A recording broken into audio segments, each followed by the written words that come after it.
Year 3 is the beginning of us really looking at Destiny from its heart out.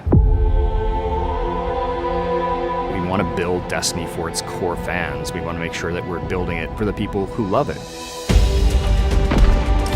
It's trying to make sure that players feel like they're on this journey with us, rather than us dictating what they're experiencing.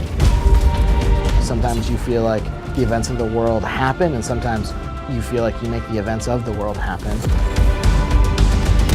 That makes me every day go, what's the best version of Destiny we can put in front of players?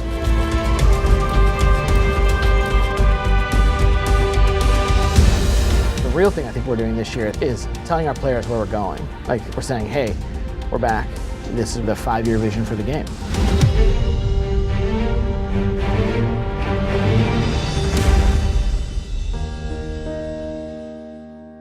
A lot of what we're doing this year is to set Destiny into a place where Destiny can begin its next major change. What we want to construct is a world where players feel like their actions, whether personal or as an overall global community, are moving the universe forward in some meaningful way. And so the vision for the game is awesome action MMO in a single evolving world that you and your friends can play anywhere.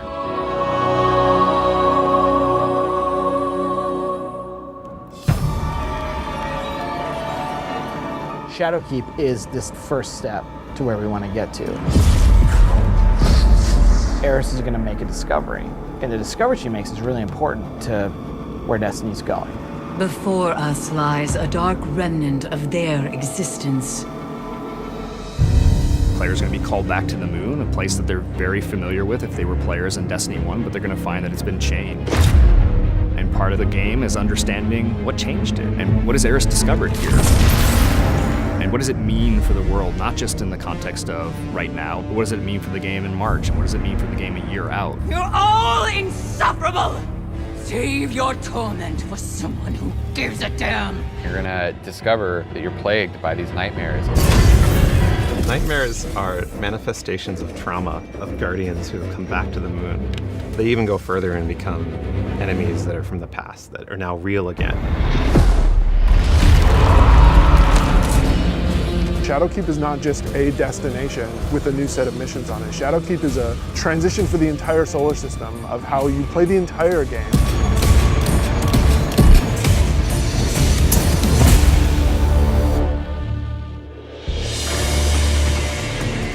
Build crafting choices, deeper RPG chase, like more team play.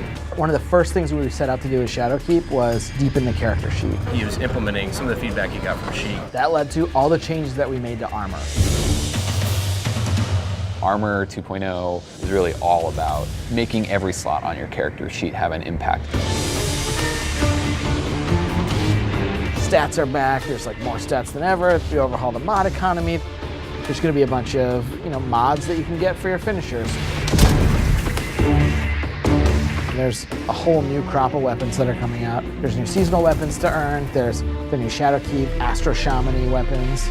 It's kind of like old school, magic-y, like imbued with dark power sort of feel to it. You're fending for yourself. Eris is not trying to protect you. So the weapons just like, they're guiding you through the experience and they're telling you when the nightmares are around.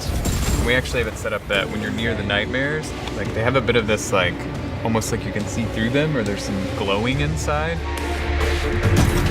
This is one of the weapons that Victor is making. It's a rocket launcher, fires out seeker projectiles, so should be fun.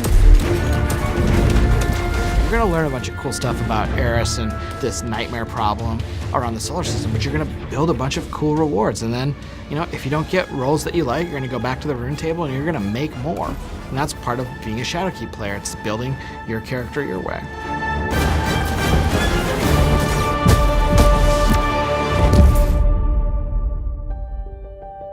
Try to separate that sort of ramp up cinematic story climax speed movement from the... Each year we have an expansion set that comes out like Shadowkeep, and we're gonna have 4 follow-on seasons.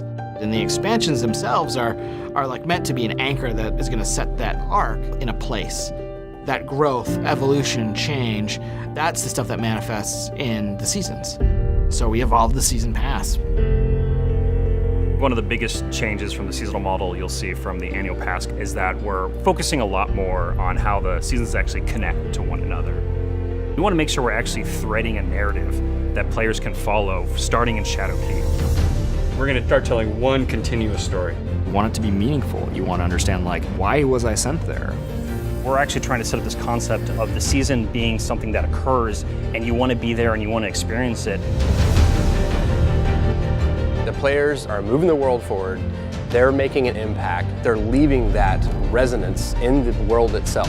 How can Guardians actually come together and do something that unlocks rewards, pursuits, new experiences for everyone?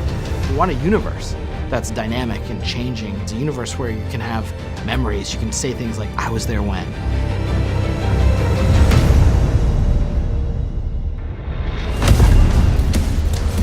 Every season they log into Destiny, there's a new way to play the game. Season rank, the artifact, the bonus power that comes with the artifact, player elected difficulty. These are all systems that are designed to make the game more compelling as a character building game. What we wanted to provide with the artifact was an infinite power grind for the players. The seasonal artifact is going to give you the tools that you need to defeat champions, our new hardest enemies in the new Nightfall modes. We're calling it Nightfall the Ordeal, so the players can choose how hard they want their difficulty to be. The further up you move in difficulty, the more likely you are to get the kind of rewards that you're looking for. The end game now is about powering up your artifact to get more powerful beyond your gear, so you get to the hardest challenges. The hardest level of the Nightfall, or you're trying to hit the hardest raid challenge, or the dungeon. The dungeon that we're shipping in Shadowkeep's time frame is deep within the moon. You fight your way down into like the depths of this chasm, and there's all kinds of traps on the way. This is an opportunity for people that want the raid experience in terms of the mystery of the activity, but with Fire Teams 3.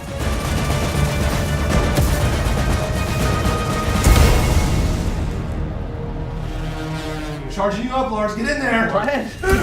We're thinking a lot about how we lay the foundations for a healthier PvP game. We're really committed starting in year 3 to have a renewed focus all through the year on PvP. That's going to be bringing back Destiny 1 maps. It's going to be bringing elimination into Crucible Labs. We're doing this really cool thing where we have 4 different iterations. Try them out week to week on the new maps and get feedback. We want seasons to be relevant for everyone. We want it to feel like everybody has something new to do and feel like they're all doing it together. We're here to build something that lives.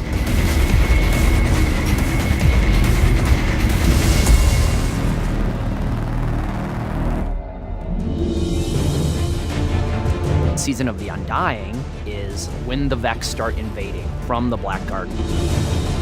And when they start invading the moon, you get to help take them out.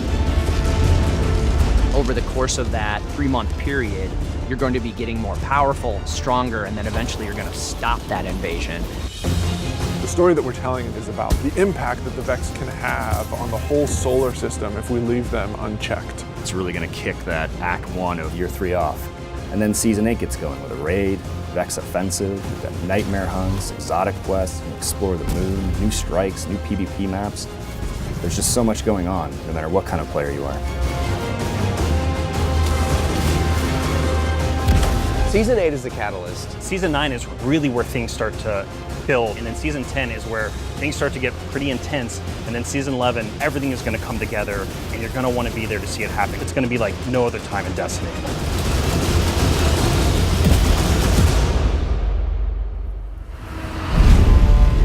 Single evolving world is one of the biggest changes that we're going to make over time to Destiny. Getting to that single evolving world is asking us to kind of unlearn a bunch of the things that we've learned. Hopefully we think we've made the right calls, and if the answer is no, like, the good news is we're in full control to change it. We can keep evolving the game. We're turning it into a game that we're all proud to be working on. We have a vision, we have a roadmap, we have a place we want to take Destiny, and Shadowkeep and Season of the Undying are just the first steps. It's a foundation. This is like the bedrock that we're going to build a lot of other stuff on top of. Forsaken broke a bunch of the bones that we had set, with Destiny 2. What we've been able to do this year is reset them. Are we done? No, not even close.